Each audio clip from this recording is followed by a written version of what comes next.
Hello all, I'm back again, and as I took my little working break, because I couldn't make any content over that period of time, I watched everything just sort of pour out. So the dev server comes out and, 1,000 other things, and rather than trying to catch up with all the information on the dev server, I decided that I'm going to talk about some things that I was disappointed in not actually seeing on the new dev server, so let's get into it. And won't you start the music, get into it, won't you dance with me? Find the bass and lose it, you can do it, won't you dance with me? Move your feet and feel it in the space between. You gotta give yourself a moment. So again, what is going on guys, it is your boy Gary Gaming here, and I want to get right into the topics at hand. So, the tank I'm driving right now is the King Tiger 105cm, which is basically a paper vehicle devised by Gaijin back when they first brought out ground forces, because Germany didn't really have anything that could fight T-54s without having to introduce the Leopard, but back then that would have been a whole nother kettle of fish, so they decided to go with some paper tanks. So they introduced the Panther II and the King Tiger 105, a heavy and medium tank. So what they're doing this patch, apparently, is they're deciding they wanted to get rid of these vehicles, can them completely, and I agree with it to an extent, because one thing I've always held above, one thing I've regarded War Thunder above, say, wargaming titles, is that they will actually go for somewhat historical accuracy. A Panther in this game looks like and functions like a Panther. A Panther in World of Tanks looks like a fucking joke. So, I've always liked that. Having said that, I've got a soft spot for these vehicles. The Panther II is an excellent medium tank that I've had spaded for, a year and a half now. This thing, I've only just recently got this because they announced that they were going to remove it. And honestly, I've had some rather interesting games in it, actually. A lot of people say they don't enjoy the gameplay of this vehicle, but I, for one, find that its cannon is actually very effective, especially against, most targets that you'd find at this tier. Usually you'd fire heat FS at them unless you ammo rack it, it won't kill them, whereas, with this gun, you pen them. The APHE round is huge, it just instantly kills them. It's fucking incredible sometimes. So one thing I've been rather disappointed in with this latest dev server, now I know they usually bring out a second one, but one thing I have been sort of looking for is, are they going to announce the vehicles that are going to replace this and the Panther II? Or are they just going to get removed immediately and then they're going to have nothing in place? Because they did say, we will replace these vehicles, but with what? That's what I'm sort of curious about. I can understand their conundrum. I know that the Panther II will easily and almost 100% be replaced by a Leopard prototype. There's no doubt about it. That it's just going to be a Leopard prototype instead. Many theories have gone on about what's going to replace this, but in general, I believe that, one of the main things about this patch, other than, getting more 1980, 1990 MBTs, was actually, the vehicles that they're going to remove. What are they going to replace them with? And, I haven't seen anything about that. No announcements. Everyone's just been caking on for the Leopard 2A4, and, good as it is, I just don't, I'm wondering what's going to happen with these vehicles, because the top tier meta is starting to get, it's starting to get to a point where, a lot of these vehicles, there's not really much variety among them. Like, if you look at the Type 90 and the Leopard 2A4, they're rather similar vehicles. Like, I'm not even kidding, they even look the same. Like, they fire the same rounds out of the same gun. Bit of controversy with the whole, Leopard 2 not getting the DM33 round, but it's most certainly getting this ammunition. The Japanese getting it on the Type... So the reason the Japanese have it on the Type... what the fuck's it called? The Type 90 is because, simply put, when the Japanese purchased the tank... Sorry, not the tank, the gun... they picked the best ammunition they could get their hands on, which at the time was the DM33 round. Whereas the Leopard 2A4, being from Germany, you could practice with all these different types of rounds. Now, I have no doubt that it will get the DM33, or maybe even I won't even say the DM32 is even a weaker variant. It's basically the same fucking round. Like, I have no doubt that the Leopard 2A4 will get good rounds. Now, some people might be wondering why the Leopard 2A4, why not the Leopard 2A0, A1, A2, A3? Well, the answer is because the Germans were very standardized with their fleet of Leopard 2s, so essentially all the upgrades applied to the Leopard 2A4 were also applied to the A0, A1, A2, A3. So functionally your whole fleet were basically A4s. So it made sense to add the A4 because, like, you know, the difference between the earlier versions and the A4 is pretty much nil, whereas the difference between the A5, the A6, and, well, if the A7's even come out yet, I'm not too sure. That's how sort of far in the future we're getting here.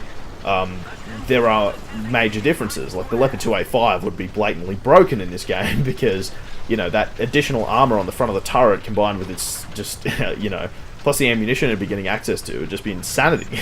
So, you know, that's why we've got the A4 variant. Now, many people are wondering about the Abrams, and honestly, the Abrams, with its upgraded round, could easily still go out and fight these tanks.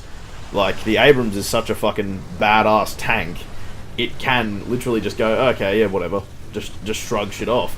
And the way we've got armor right now is that armor is not quite effective. Like, I thought we'd be going the route where the shells wouldn't quite match what the armor could do, so we'd have to aim for weak points. I would find the game far more interesting if tank armor was actually a thing again. For example, adding tanks like the T-80B, the T-80U, like the T-80U had the strongest tank, like when it was introduced, it had the strongest armor protection, both chemical and kinetic, of any tank in the world. Adding things like that, where you'd actually have to aim for weak spots, aim for, you know, little fucking wait till the vehicle's on its side, you know, tactics, rather than just everyone being able to lol pen everyone else, then we're going to go back to the stage where, before ERA tanks and composite armored tanks were introduced, like before the MBT-70 and things like that, remember what the meta was like, where basically you'd have T-54s versus Leopards versus M60s, all this other stuff. You'd all be able to kill each other from the front, no doubt about it. The only tank that kind of had armor was the T-10, and even then, if you knew how to aim, you just instantly kill it. I feel like we're going to go back to that scenario, and to me that's kind of boring, because, you know, all these tanks are fast, part of the Soviets. Even then, the Soviet tanks are still fucking fast. Like, look at the T-80. You know, like, I feel like the only difference, like, the Western tanks would sort of all meld together. There is one exception, of course. Challenger 1 and Challenger 2 are sort of oddballs because they have rifled guns, therefore use heat, therefore have, you know, albeit much thicker armor and, you know, lower mobility. They're sort of oddballs. They're more defensive tanks in nature. The Abrams, the Leopard, and the fucking Type 90, I mean, were all designed to basically face off against the Soviets, but by no means were they sitting behind hills and just, you know, they were out and actively hunting targets, even though they were outnumbered. You gotta remember, like, it's a whole combined arms thing. Like, you know, the Soviet Union and NATO were the two biggest, most powerful alliances ever made, and, you know, artillery, infantry, tanks, all this stuff set up, constantly trained, you know, ready to go at each other. These tanks had to be top performing. One big thing the Soviets always practiced was mobility. You know, mobility, firepower, and protection. You know, if a tank wasn't mobile, what's the point of a tank? So that's why you can see all their designs, while small and cramped, they've always maintained a level of mobility and agility over, you know, Western tanks didn't quite get that whole ridiculous high speed thing until the 1980s. And even then, the Soviets were working on the T-80, which was, in my opinion, the first conventionally powered, first conventional tank to be turbine powered. You know, fuck the S-tank right off with that designation. So, yeah, I don't know. It just interests me what they're going to do with the game at this point, because if they want to add, like, a lot of this armor's still classified, so they could really do whatever they wanted with it, estimates or not. I feel like they should return armor to being viable. This shot, by the way, just what the fuck? Yeah, but I feel like that armor should be a thing again, not just against chemical projectiles, because let's face it, that's only there just to please people who are sick of ATGMs. But against these sort of APFSDS long rod penetrator type ammunitions, I feel like that, you know, having tanks, at least where the turret is armoured enough, or, you know, realistically where it is armoured enough to defeat these penetrators. Like, what happens when they add the Challenger 2, if they even go that far? And in my opinion, I think the cutoff should be around the 2000s. I don't think we should go further than that, because at that point you're starting to get to modern, you know, vehicles, and I can't, like, it's already weirding me out enough now that we've got 1980s tanks and 1950s aircraft, to go a full 70 years ahead in terms of tanks, but not have no aircraft. Like, that, to me, is just ridiculous. Also, this is supposed to be War Thunder ground forces, not War Thunder tanks. Where are the British vehicles like the Scimitar and the Warrior? Where are the American vehicles like the Bradley? The Soviets should get the BMP-2 or something similar to that. The BMD. Hell, when they go when they go sort of later on, add the fucking, what's it called? The 2S-19 Sprut, or I can't remember the name of it. The fucking Russian tank destroyer with a 125mm gun. That vehicle right there. There are so many different vehicles. For the Italians, that tank destroyer they've got, it's like they're called the Centauro or some shit like that. Some Italian name. The French have a whole bunch of wheeled tank destroyers with 105mm guns that could serve as scouting vehicles. One thing I liked about War Thunder is that they're not afraid to add wheeled vehicles and secondary application vehicles. You know, where are all my armoured personnel carriers and things like that were capable of knocking out tanks that can serve as scouts, BTRs, BMPs, all these different vehicles, and I'm not seeing them. Like, to me, we should get away from the whole top-tier MBT meta, because that starts getting bland. When you start adding vehicles to support them, such as, you know, 105mm gun armoured cars and things like that, that to me adds a bit more flavour in the context of the game. So, I don't know guys, the dev server was pretty interesting, and of course I haven't even touched on aircraft yet, so I'll get onto that right now. So in terms of aircraft, I was really excited to see that we're finally getting a navalised version of the Sabre. Now, I'd been looking at these the whole time, the whole Fury line of aircraft, because, you know, that's like one of the later ones. The early ones look pretty similar to the Sabre, if my memory serves me correctly, but I haven't seen them in a while, so I'm not too sure about that. But yeah, I was wondering that. I was like, why don't we add naval versions of the Sabre the whole time? And then they've finally gone and done it, which is really good. So rockets. Some aircraft in the next patch will be able to carry these rocket pods, which will be capable of basically blanketing the battlefield in chemical warheads. Like, while not big, I can understand how potent these will be when you can literally just fire off fucking 20 or 30 at a tank at a time. And in a similar vein to why SPAAs are so effective against the weak sides of tanks, that's what these rockets will be. Also, SPAA drivers, good luck if you don't hit your shit and a plane is coming at you and it launches all of these rockets at you, you are fucked, like straight up. You're not surviving that at all. So it's very important to keep note that, like, while these rockets will be somewhat combat effective, does that mean CAS will return? I don't really think so. I don't think the whole CAS spam thing will come back after this. What I do think will be spammed out, however, is the Heinkel 177 Grief, because that thing is getting a Fritz X. Now, I'm not sure how the Fritz X works exactly. I'm pretty sure it might work in a similar way to manual guided ATGMs, but... sorry, excuse me. But to me, the Fritz X is a starting point, because if you can have a Fritz X with some form of guided bomb, and, you know, that, like, it's a manually guided bomb, then that opens up in a lot of realm of possibility. Remember, a lot of people want the A10 Thunderbolt to come to the game now that we've got the Abrams.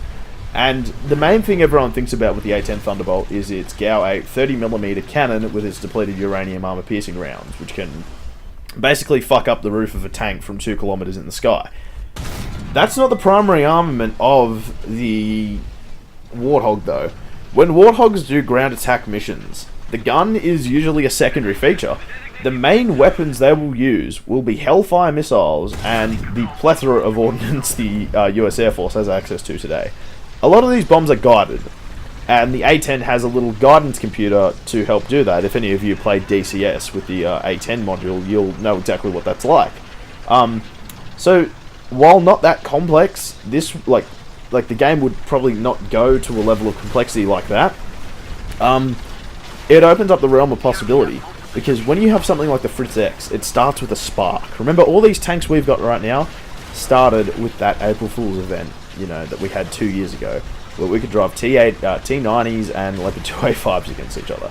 Now we have the 2A4, you know, apparently the T80's on the way and all this other stuff, so, you know, like I said, it's all in the realm of possibility. Everything sort of starts from a little spark, and bam, it happens. Like, remember, this game started as a flight simulator. Now it's basically ground forces all the way. But as for rank 6 jets, in my opinion, I don't really think they're that far away. I think Gaijin have probably figured out most of the kinks by now with what you could do about them. And I think that they've worked out some form of fun system which you could use. However, before rank 6 jets come into the whole thing, let's talk about Naval Forces quickly. When are they actually going to release that? I'm really not that interested in Naval Forces, to be quite honest, but it's a part of the game that's sort of been niggling me. Like, they've had this shit in beta for that long now, and I feel like it's about time for them to sort of, like, pull their finger out and actually release it. Because, I mean, we were playing this game in open beta for, like, 4 years before it was actually properly, officially released. So, I don't really see why they've got to keep everything so, you know, lock and key with Naval Forces. Like, to me, it doesn't really seem like something that many people are interested in. I know for one, like, even though I am very interested in ships and naval combat, I don't really like naval combat from, like, for example, World of Warships where you can control individual ships. No, to me, naval combat in its essence is the command of ships, you know, commanding carriers, battleships, cruisers, and all these different, you know, surface assets and even sub-assets to coordinate with each other. That, to me, is the essence of naval combat. So I don't really have that much interest in, you know, driving around in, or sailing around in PT boats, destroyers, and fuck, light cruisers even, you know, like, big whoop. Hell, like, they've kind of reneged on the whole combined arms thing. You know, we're not going to have ground forces fighting aircraft, fighting fucking ships anymore, because, I mean, put simply, what can a tank do to a ship? Like, despite the fact that these ships don't really have that much in terms of modules and armament, they're fucking big. Tank shells are designed to perforate and kill, like, tanks, which are, like, the size of, you know, say a King Tiger. A warship is, like, can be in excess of hundreds of meters long. Like, you know, there's not really a comparison there. So, I don't know, it just seems interesting. I think that was a sort of silly idea to begin with. I think aircraft against ships can work. I think that, you know, having aircraft in combined ground battles can work, and all that other stuff. Oh, that's the other thing. Helicopters. I didn't see a single thing about helicopters. And honestly, I don't really want helicopter. Like, it makes sense to have helicopters because they were in the April Fool's event, but, like, with my PS4 control setup, I can't actually fly helicopters effectively. It fucks with my, like, my whole being hurts whenever I try to pilot a helicopter. It just does not function. And also, helicopters can't appear in matches against other aircraft, so it would have to go in the ground forces tree. Many people say, oh, what if you put sidewinders and stuff like that on the helicopter? Well, that would fucking break the game against these aircraft. But if aircraft got their own missiles, I can tell you this right now, 9 times out of 10, a jet will win against a helicopter. You know, whatever you've been reading or anything like that, get that bullshit out of your head right now. Helicopters lose to air assets 90% of the time. The only 10% where the helicopter would win would be due to pilot error, if it was fucking stupid. A jet fighting a helicopter is like a fucking cat playing with its food. Eventually it will get it, or it will get bored and fuck off. Like, there's just no exception to that. So yeah, there's that. I mean, as helicopters are extremely effective anti-armor platforms, don't get me wrong, but when we already have radar-guided SPAAs in the game, I can see life being very difficult for these helicopter pilots. Like, you know, especially vehicles like the ZSU-57-2, the Shilka, the VADs. These were all designed not only just to counter low-flying jets, they were designed to counter helicopter threats, and they were fucking effective at doing that. Soviet tanks with ATGMs as well. Yeah, goodbye helicopter, you know. So, you know, that's all interesting. And I don't really think I've missed much. The French got an F-84 and all that other shit, and a fucking Corsair, and, you know, all these other things. And, you know, good on them. At least they get more ground attack assets. And what's that, 3 countries now with F-84s? Yeah, amazing.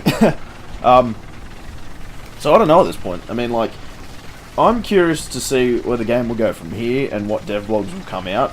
Maybe during the second dev server we will see the replacement vehicles for this and the Panther II. Maybe we'll see, you know, whatever's coming next for the Abrams. Is it going to be the M1IP? Is it going to be the M1A1, M1A1HA? You know, whichever one. I'm not sure. I think it'll just be a 120mm armed M1. Even though I'd much prefer the M1IP. Because the M1IP actually has vastly improved protection Whereas it has the same 105mm gun, but just give it the better DU round. Like, the Abrams already has a DU round in the game. And there is some stuff I want to talk about with the DU rounds as well in the coming video, because not many people know about Soviet DU rounds, but technically speaking, the Abrams should have a DU round right now. The Challenger 1 should have the DU round. It's called the L-26 Jericho. And then also, the Soviets should have a plethora of DU rounds. I believe it's called the 3BM-29, I think it's called. 3BM-29 or the 3BM-32. One of the two. One of those rounds was introduced in 1982 or 1981, and the current T-64B is from 1984, so if they really wanted to go that route, they could easily add that round in, and it would be just as lethal, if not more, than the American M833. And the other thing is, Germany and Japan and Italy, and I don't think France did either. I don't think any of those countries actually adopted DU rounds. I think it was mainly the British, the Americans, and the Soviets who did the whole DU round thing. Not sure about the French, because the French have nuclear weapons and nuclear-powered submarines. I'm not sure if they ever went for depleted uranium or not. I'd actually have to research that, because, you know, at this point, after the AMX-40, or the AMX-32, which they've got, the only thing they could really go for afterwards is Leclerc. You can go whatever the fuck you want, Leclerc or whatever, but the AMX-52 Leclerc is, like, it's a cut above everything we've got now, so I don't really feel like we could use that vehicle at the moment. And, of course, it's just been me rambling for 20 fucking minutes about the dev server and all this other stuff. Probably missed half the topics as per usual, but yeah. Well, I'm sort of done with everything here, and I've really got to go. This will probably be the only thing you'll be getting from me this weekend, but I will do a whole bunch of the dev blogs, so you can hear me talk about the fucking new vehicles that we're getting, so hope you guys have enjoyed. It's been your boy Garage. Hope you guys have enjoyed. It's been your boy Garage Gaming, and I hope to catch you guys next time. See ya.